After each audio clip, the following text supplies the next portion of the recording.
السلام عليكم ورحمة الله وبركاته. ازيكم يا حبايبي؟ عاملين ايه؟ يا رب تكونوا بخير. رجعت لكم بفيديو جديد، وفيديونا النهارده عن طقم الغسيل في جهاز العروسة قبل ما نبدأ. ورجعت لكم يا حبايبي، وطقمنا النهارده طبعا عن طقم الغسيل هو من الهلال والنجمة الفضية زي ما انتم شايفين كده. هو طقم بقى بالم هو 8 قطع. وانصحكم ان انتم ما تجيبوش الطقم اللي هو فيه كل حاجة، اللي هو بيبقى حاجة وعشرين قطعة. فبيبقى كتير جدا، وكمان كل ما بتبقى الحاجات فيه كتيرة كل ما بيقللوا من الخامة نفسها. طبعا هو الهلال والنجمة اللي هو عبارته دايما الشيء لزوم الشيء. تمام، هفتحه معاكم واطلعه واحدة واحدة واوريهولكم واقول لكم برضو سعره ايه في الفيديو. خليكم معايا.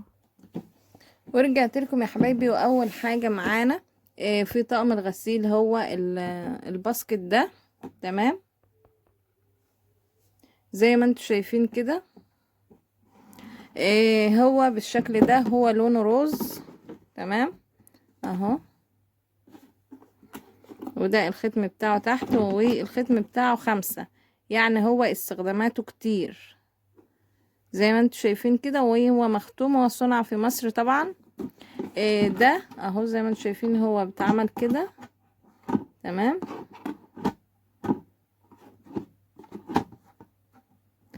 ده بتحط جنب قاعدة الحمام. تمام. انت بتحطيه جنب قاعدة الحمام عشان ايه؟ لو تحط فيه المناديل ولا حاجة. تمام. طبعا انتوا كل عروسة طبعا عارفة استخداماته ايه. ده كان اول حاجة. تاني حاجة معانا هو السبت ده. السبت ده طبعا هو استخداماته كتير جدا. تمام. هو برضو هو عليه علامة ال5 ان هو تستخدميه في حاجات كتير جدا، ان هو يعني ايه، مش من البلاستيك الوحش ولا حاجة. هو مكتوب فيه ان هو سبت خبز صغير بلم، بس انت ممكن تستخدميه مثلا تحط فيه المشابك، تحط فيه اي حاجة.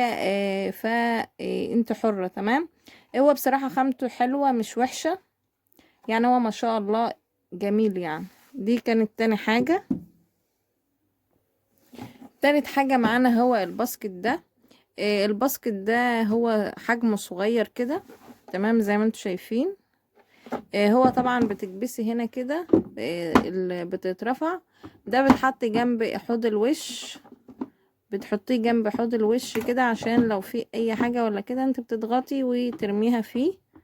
زي ما انتم شايفين، اتمنى يكون ظاهر ليكم اهو. بتتكي كده بترفع. تمام. ده برضو يعني ما شاء الله خامته حلوة. ممكن برضو تستخدميه في اماكن تانية زي ما انت حابة. بس انا بقول على الاستخدامات اللي هي ايه بتستخدمها كل حاجة. تمام. رابع حاجة معانا هي دي، هي جاية باللون الابيض طبعا عشان هو يبقى روز في ابيض، فيبقى ايه. بصراحة هو احلى حاجة عاملينها ان هم عاملين الالوان بحيث انها تبقى ايه حاجات شيك كده، شيك في بعضها. دي بتاعت فرشة الحمام اهي بالشكل ده. زي ما انتوا، زي ما هو باين كده.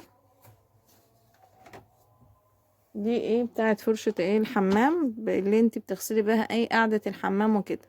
هي جاية باللون الابيض. جاي مع ايه تاني يا حبايبي؟ جاي مع دي يعني اللي هي بتاعت معجون الاسنان والفرش بالشكل ده. هو جايبين معاها واحدة كمان باللون الروز، بحيث ان انتي لو عايزة تشيلي دي وتحطي اللي هي لونها روز بالشكل ده يبقى ايه. تبقى تحطيها. تمام. طبعا اللي هي دي مش من ضمن عدد الايه، مش من ضمن عدد الطقم. تمام. فهو جايبينها معاها كده بحيث انت يا تحطي دي يا تحطي دي زي ما انت ايه، زي ما انت عايزه. جايبين معاها ايه برضو؟ جايبين معاها الصبانه دي باللون الابيض طبعا. انا زي ما قلت لكم عجبني ان هم ايه مشكلين في الالوان اللي هو الابيض والروز، بحيث ان هم يبقوا متناسقين مع بعض.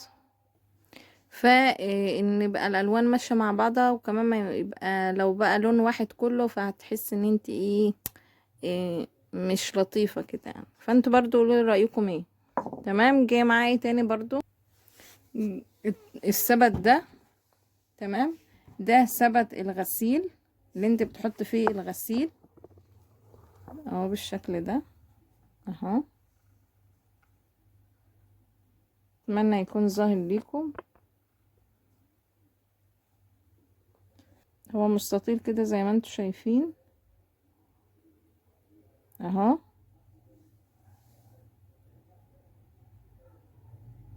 ده اللي هو بتحط فيه الغسيل عشان تنشري وكده، يعني تيجي رايحة تنشري او بتلمي الغسيل من على الحبل، فبتحطي ايه الهدوم هنا في السبت ده.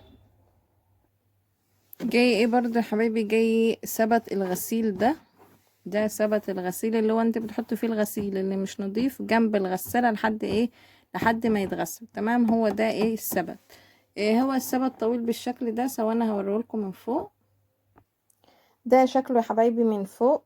تمام. هو بالشكل ده بتفتحيه من هنا كده اهو، بتفتح كده اهو ويتعمل كده، تفتحيه خالص اهو، بتفتح لحد ورا كده. وده شكله من جوه اهو. تمام. ودي الورقة اللي هي فيه اهو، طقم بالم لاين الشيء لزوم الشيء اللي هو الهلال والنجمة الفضية. تمام. هو فيه طبعا جاي ان هو بيبقى بالالوان دي، اللي هو الاخضر والفوشيا والفوشيا نبيتي ازرق، الالوان دي. تمام زي ما انتم شايفين. وطبعا لهم حساب على الفيسبوك. تمام. ده كان ايه سبت الغسيل اللي انت بتحط فيه الغسيل جنب الغسالة. اتمنى برضو تقولوا رأيكم ايه. ده يا حبايبي طقم الغسيل بتاع اللي هو هما 8 اهون من غير دي، يعني هو سبت غسيل و سبت اللي هو بتحط فيه الغسيل، الغسيل اللي هو هيتنشر يعني وكده.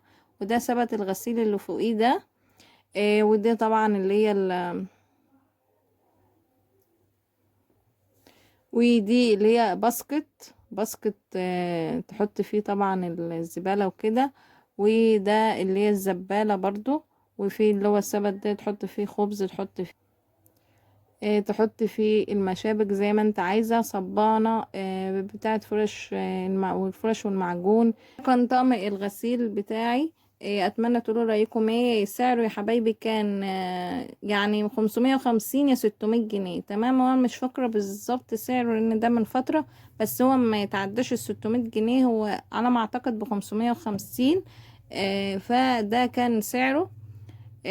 تمام. اتمنى برضو تقولوا رايكم ايه، ورأيكم في لونه ايه، وايه رأيكم. وانصحكم ان انتوا ما تجيبوش اللي هو الطقم اللي بيبقى العدد بتاعه كبير جدا، لان خامته بتبقى اقل يعني بالكتير قوي. والطقم اللي هو 16 قطعة برضو جميل، ما تزودوش عن كده يعني. ما تجيبوش اللي بيبقى فيه كرسي وفيه مش عارفه فيه ايه، حاجات كده نشابة نشابة. المهم يعني ايه، في طقم كده فيه حاجات كتير جدا خامته اصلا مش حلوة. يعني الطقم ده مش يعني خامته مش حلوة. فانتوا برضو حرين براحتكم طبعا. كل اي حاجة ترجع لكم انتوا. اتمنى بقى تقولوا لي يا حبايبي رايكم ايه، وما تنسوش يا حبايبي تشتركوا في القناه وتفعلوا زر الجرس عشان يوصلكم كل جديد من فيديوهاتي. واشوفكم على خير فيديو جديد. باي باي.